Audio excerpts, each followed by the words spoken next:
3주차 첫 번째 수업을 시작하겠습니다. 지난 시간까지 이제 진법에 대한 공부를 했었고, 또 그 중에서도 그 그레이 코드, 이제 앞으로 우리가 많이 쓸 거예요. 그레이 코드 꼭 기억하셔야 됩니다. 그레이 코드가 이제 필요한 이유는, 뭐 나중에 또 설명을 하겠지만, 그 K맵을 그릴 때, 그 K맵에 그 인접한 셀에 인풋 그 비트가 한 비트 이상 변하면 안 돼요. 그 설명을 드릴 겁니다. 그래서 그런 문제들을 해결해 줄 수 있는 게 이제 그레이 코드이기 때문에 여러분들이 꼭 기억하시기 바라겠어요. 자, 그러면 이번 주부터 컨비네이션 시스템을 공부할 겁니다. 컨비네이션 시스템을 다시 한번 설명을 하면, 컨비네이셔널 시스템은 조합 회로라고 하고요. 가장 중요한 내용은 이제 그 인풋과 아웃풋이 있을 때, 포션이 있겠죠. 인풋이 결정이 되면 아웃풋이 항상 동일하게 결정될 때 컨비네이션 시스템이라고 합니다. 예를 들자면 인풋에 2 플러스 4가 들어갔다고 칩시다.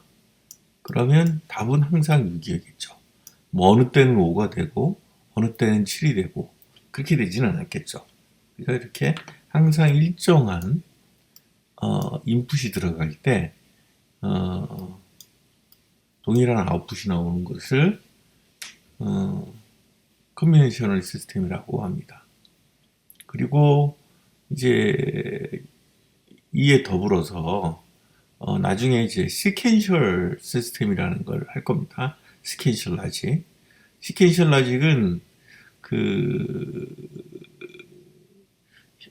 들어가는 입력이 동일하더라도 그 당시의 스테이트에 따라서 출력이 6이 되기도 하고 7이 되기도 하고 8이 되기도 할 수 있는 그런 시스템을 이제 시퀀셜 회로라고 합니다. 순차 회로라고 하죠. 그 내용들에 대해서는 아마 중간고사 이후에 공부를 하게 될 거고요. 일단 이제 컨비네이션 시스템을 공부를 하게 될 겁니다.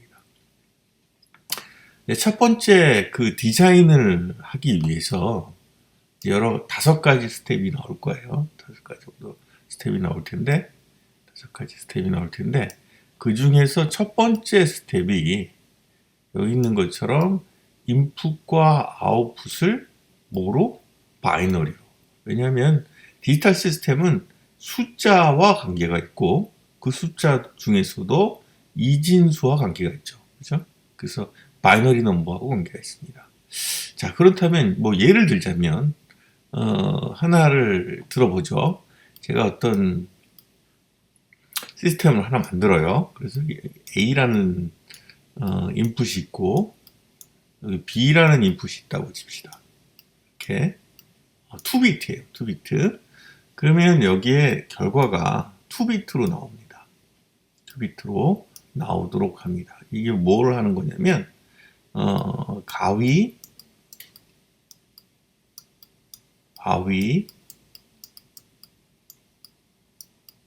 보. 자, 이렇게 A와 B가 동시에 가위바위보 중에 하나를 내는 거죠. 그렇게 되면 얘가 만약에 가위를 내고 얘가 바위를 냈다면 B가 이기는 거죠. 그럼 B가 이겼다. A가 윈.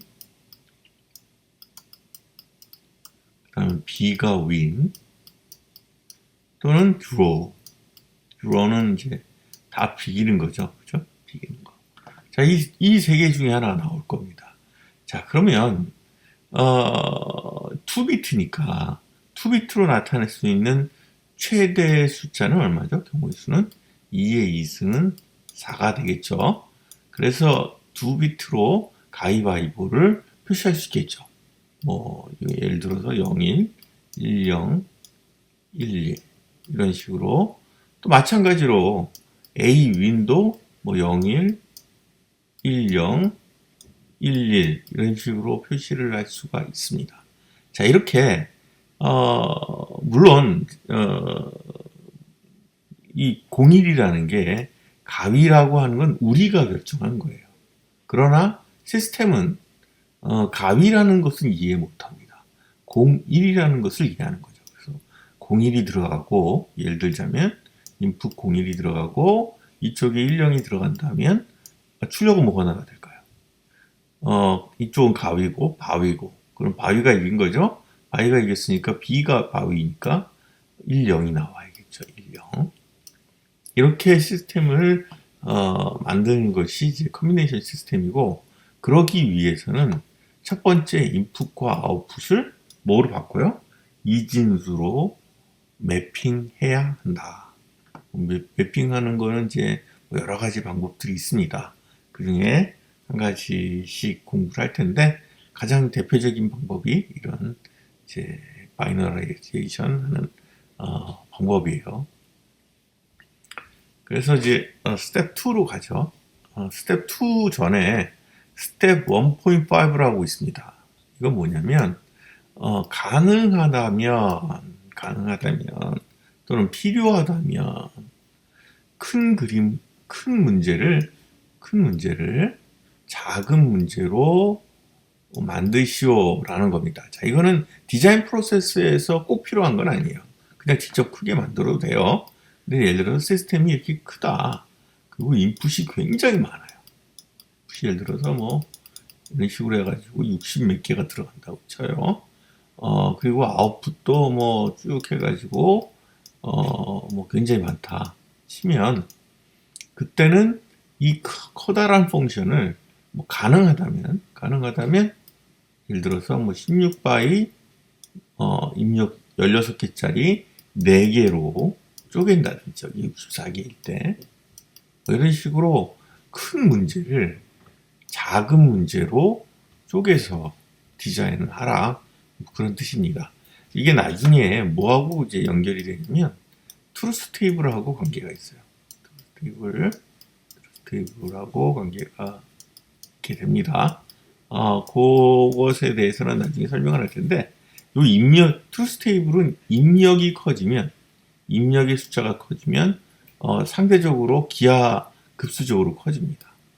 그래서 입력을 줄이기 위해서 문제를 이렇게 작은 문제로 쪼개는 그런 일을 하는 것이 좋다. 그런 얘기가 되겠습니다. 네, 스텝 2. 네, 그래서 두 번째 스텝으로는 이제 지금까지 우리가 그 시스템에서 잠깐만요. 시스템에서 인풋과 아웃풋을 바이너리로 숫자화했죠. 자, 그러면 이 숫자와 이것을 인풋이라고 하고요. 이것을 아웃풋이라고 하면 이 상관관계를 표시하는 것을 함수라고 놓을 수 있겠죠. 펑션. 컴비네이션 시스템도 이 함수를 갖게 됩니다. f를. 이거를 표시할 수 있는 가장 그 일반적인 방법이 여기 있는 트루스 테이블이에요.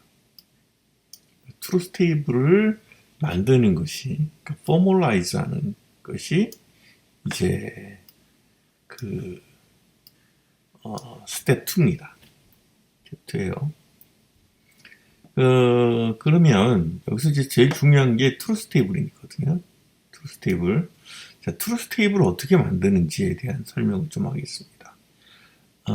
트루스 테이블은 이 커뮤니케이션 시스템에서 가장 중요한 함수를 정의하는 것일 뿐만 아니라 또 후에 이제 이 K맵이라고 하는 심플리피케이션 하는 방법의 기본이 되는 그 내용이에요. 그래서 이제 일단 설명을 하자고 하면 트루스 테이블은 이렇게 생겼습니다. 핀치우기. 지우고. 우선 두 스텝으로 나누는데, 하나는 인풋. 이거 잘 안 되네요. 인풋. 또 하나는 아웃풋 컬럼으로 나누면 됩니다. 그리고 그 인풋 쪽도 아웃풋 쪽도 아까 전에 우리가 만든 거 있잖아요. 시스템에서 인풋 쭉 있었잖아요. 이렇게 예를 들어서 A1 가위바위보 할 때 A0, B1, B0. 출력을 뭐 C라고 합시다. 그러면 C1, C2. 그래서 인풋 사이드를 여기다 써주면 되는 겁니다. A1, A2, 0, B1, B0 이렇게 써주면 돼요. 자, 이건 4비트죠. 4비트입니다. 그리고 나면 이 인풋 곳에다가 이 4비트로 표현할 수 있는 모든 경우의 수를 다 적으시면 돼요. 그러면 4비트면 2의 4승이죠. 총 몇 개죠? 16개가 됩니다. 그래서 0, 0, 0, 0, 0, 0, 0, 1, 0, 0, 1, 0, 0, 0, 1, 1. 이런 식으로 쭉 순서대로 쓰면 맨 마지막에 1, 1, 1, 1까지 표시할 수 있겠죠. 자, 이렇게 모든 인풋의 경우의 수를 쭉 다 열거를 하고 나면 트루스 테이블에 인풋 사이드를 채운 겁니다. 그러고 나면 그때 아웃풋이 어떻게 해야 되는지를 정의하시면 되는 거예요. 제가 그때 아웃풋이 우선 C1과 C2로 제가 정의를 했습니다. 뭐 000일 때 뭐 어떤 값일 수 있겠죠. 뭐 1, 0이라고 칩시다. 그리고 00010일 때는 뭐 0, 1이라고 칩시다. 뭐 등등등 이렇게 쓸 수 있을 거예요. 그죠? 맨 마지막이 뭐 1, 1이 된다. 이렇게 인풋과 아웃풋의 상관관계를 표로 나타내는 것을 트루스 테이블이라고 한다. 트루스 테이블이라고 한다. 그리고 그거를 포멀라이즈 하는 것이 이제 스텝 2입니다. 커뮤니케이션 로직은 첫 번째로 해야 되는 게 뭐냐면 인풋과 아웃풋을 바이너리 숫자로 매핑하는 거. 두 번째는 이 아웃풋과 인풋 사이의 관계식을 트루스 테이블로 정의하는 것이 되겠죠. 자, 그런데 아까 기억이 날지는 잘 모르겠는데 1.5에서 그런 말을 했을 거예요. 인풋 프로그램을 가능하면 작게 만들어라. 프로그램을 작게 만들어라는 얘기는 뭐냐면 이 인풋의 비트 숫자를 작게 만들라는 겁니다. 자, 이유가 뭐냐면 인풋이 지금은 4개니까 2의 4승 16개지만 예를 들어서 2의 인풋이 10비트라고 한번 가정을 해보죠. 그럼 몇 개죠? 2의 10승은 1024예요. 다시 말해서 여기 열거되어야 되는 모든 총 가지수가 1024개가 되는 겁니다. 너무 많아지죠? 그리고 2에 뭐 예를 들어서 20승이다. 이건 더 말할 건 없는 거죠. 이건 거의 100만 정도 됩니다. 1밀리언 정도 돼요. 정확한 숫자는 저도 잘 모르겠지만 밀리언 정도 됩니다. 왜냐면 1000에 1000 곱하기 24가 돼야 되니까 그 숫자가 되겠죠, 대충. 네, 그래서 이 숫자가 기하급수적으로 커지는 것을 알 수 있습니다. 그래서 가능하면 이렇게 10비트가 되면 이거를 프로그램을 좀 서프로그램으로 쪼개서 4비트, 6비트 뭐 이런 식으로 5비트, 5비트 뭐 이런 식으로 쪼개라는 것이 바로 스텝 1.5의 내용입니다. 아시겠죠? 네, 그 다음에 이제 그렇게 해서 트루스 테이블로 만들고 그 디자인의 F를 표현하는 방법이 하나 있고요. 그 다음에 이제 좀 이따 공부하게 될 대수식을 이용해서 나타내는 법이 있습니다. 자, 이런 식으로 뭐 F는 뭐 해서 뭐 여러 가지로 표시할 수 있죠. and B 뭐 이렇게 표시할 수 있는 대수식 방법을 사용해서 표현할 수 있습니다. 자, 그렇게 스텝 2를 통해서 이제 디자인을 하는 거죠. 스텝 3는 자, 아까 전에 트루스 테이블을 그렸거나 아니면 F는 하면서 대수식으로 무엇인가를 만들었다면 이건 너무 크잖아요. 그죠? 이것들 자체가 구현하기에 너무 클 경우에 이것들을 간략화해야 됩니다. 심플하게 만들어야 돼요. 심플하게 만들어라. 자, 이 심플하게 만든다는 건 뭐냐면 결국은 코스트를 다운시키는 거죠. 그죠? 공학에서는 가장 중요한 것 중에 하나가 코스트입니다. 다시 말하면 비싸면 실제로 생산을 하더라도 판매를 할 수가 없는 거죠. 네, 그래서 코스트 다운을 하기 위해서 하는 것이 이제 simplify.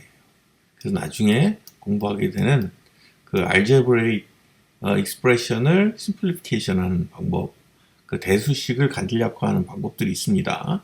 뭐 예를 들어서 이런 것들이 대표적이겠죠.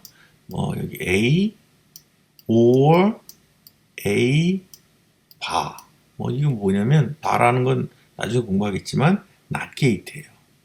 자, A와 A 바를 O하면 나중에 공부하겠지만 이건 1이에요.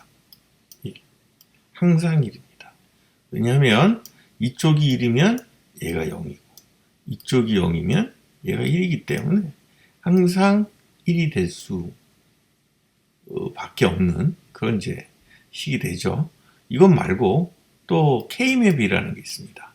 K맵이라는 걸 이제 공부하게 될 텐데 이런 식으로 그룹핑을 해서 그 식을 간단하게 간략화하는 방법들을 이제 공부하게 될 겁니다. 그래서 뭘 하라고요? 디스크립션.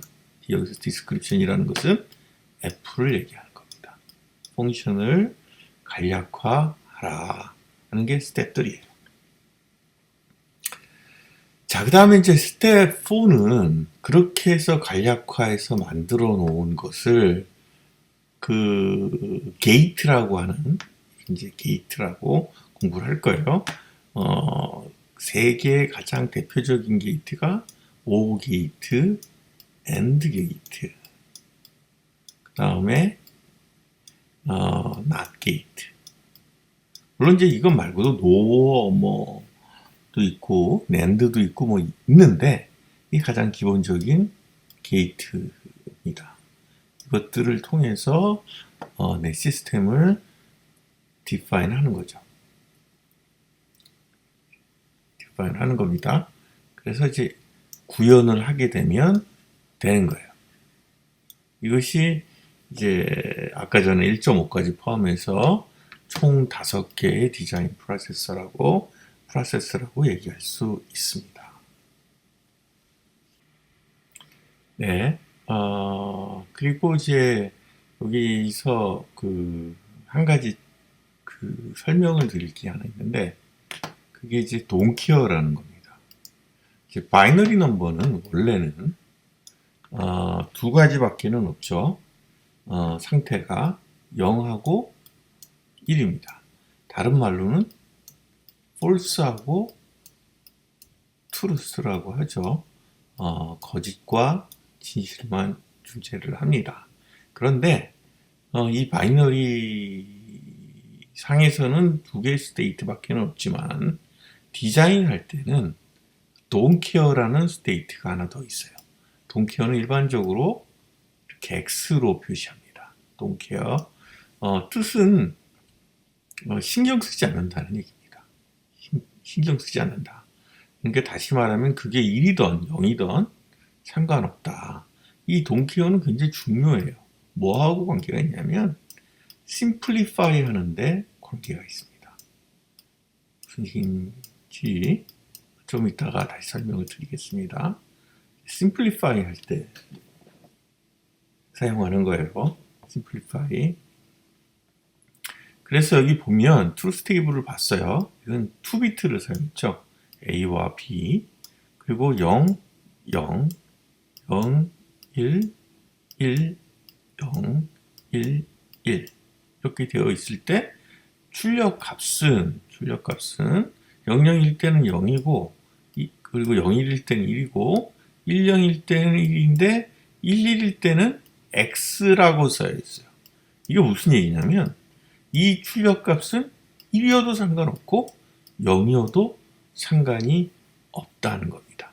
다시 말하면 이렇게 만들 수 있다는 거예요. 이렇게도 만들 수 있다는 거예요. 0으로 만들 수도 있고 F1을 내가 그 회로를 좀 간략하게 하기 위해서 1로도 만들 수 있다. 0으로도 만들 수 있다. 요것이 이제 돈키어의 뜻이에요. 나중에 이 돈키어는 K맵이라든지 그 심플리피케이션 할 때 많이 사용합니다. 잘 알아두시는 게 좋겠죠. 이런 경우가 왜 발생을 하는지에 대해서 설명을 좀 드릴게요. 우리 그 시스템 중에 기억이 나는지 모르겠는데 BCD라는 거를 공부했었죠. 이게 뭐죠? 바이너리 코디드 데시멀이라고 해서 10진수를 2진수로 표시한 겁니다. 그죠? 10진수를 2진수로 표시했어요. 그러다 보니까 몇 비트를 썼냐면 4비트를 썼습니다. 기억나는지는 잘 모르겠는데 4비트를 썼어요. 그러다 보니 4비트는 몇 개의 케이스를 표시할 수 있냐면 2의 4승인 16개를 표시할 수 있죠. 그죠? 그런데 10진수는 몇 개의 숫자만 갖고 있죠? 10개의 숫자밖에 갖고 있지 않아요. 9에서부터 0에서부터 9까지. 그래서 기억이 나는 실 겁니다. 아마 0000일이 있고 0000이 있고 그 다음에 9인 1001 이게 이제 9죠. 9.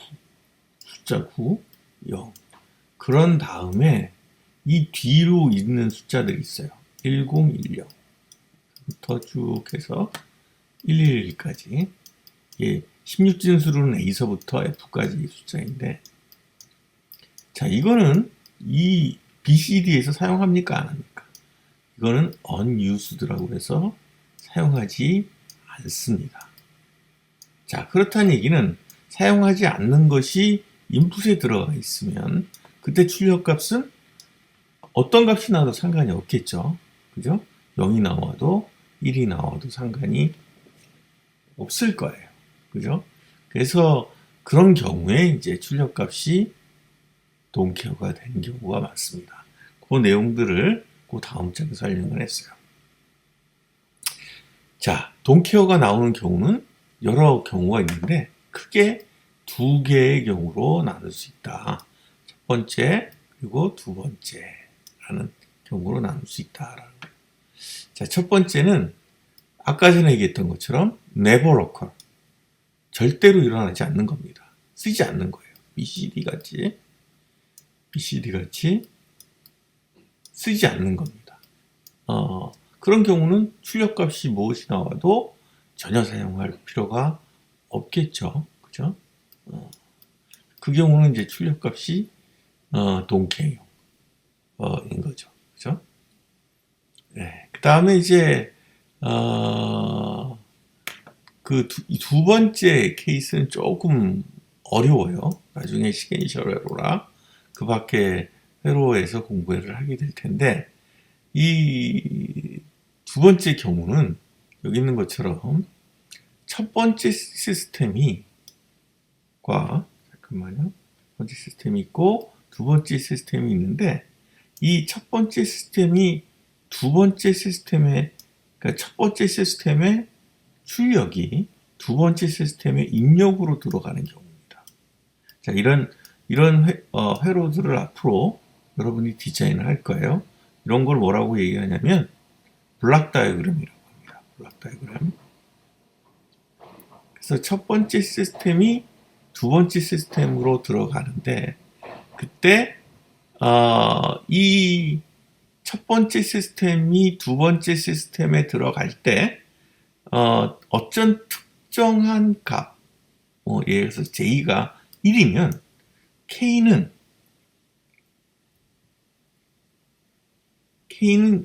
0이라도 1이라도 상관이 없는 경우가 있을 수 있어요.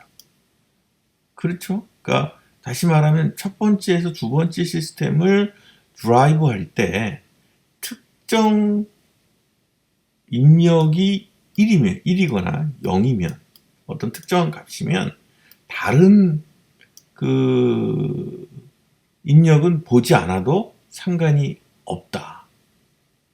뭐 그런 시스템이 있다라고 하면 이 K는 don't care가 될 수가 있는 겁니다.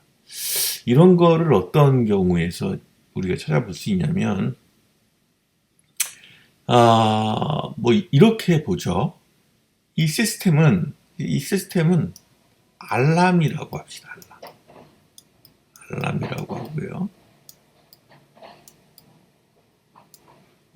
뭔가 이렇게 J나 K 신호가 들어오게 되면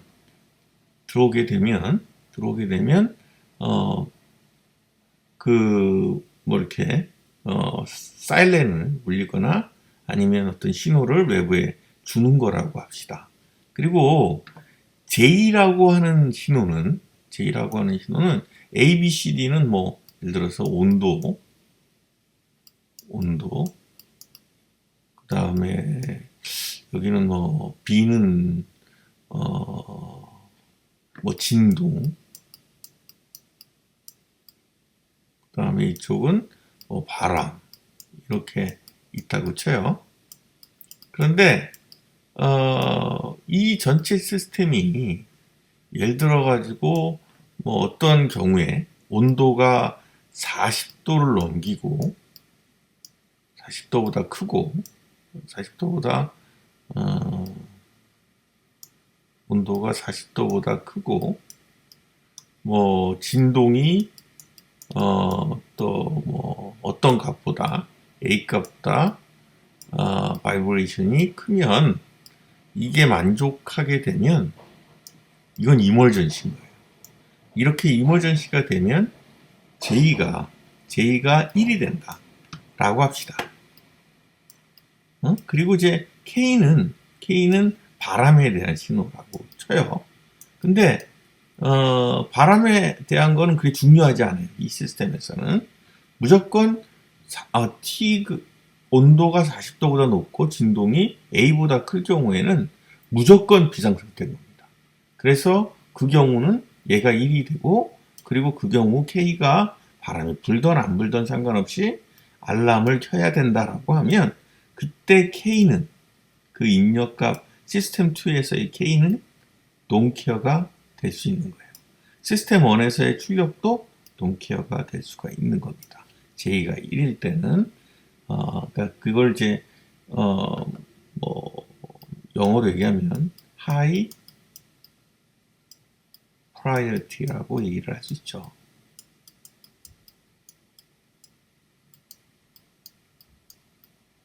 이제 상위 신호가 들어오게 되면 아래쪽에 거는 볼 필요도 없는 거예요. 그냥 그게 1이면 그냥 끝인 거예요. 뭐 이걸 뭐 시험 같은 데서는 꽈락 같은 게 그런 거죠. 어떤 여러 개 시험을 보는데 평균 점수를 보기 전에 어떤 하나의 점수가 꽈락이 돼버리면 그 다음에 다른 거 볼 필요 없잖아요. 마치 그런 거. 그럴 경우에 이제 돔케어가 성립한다. 좀 쉬었다가 이어서 계속 수업을 진행하겠습니다.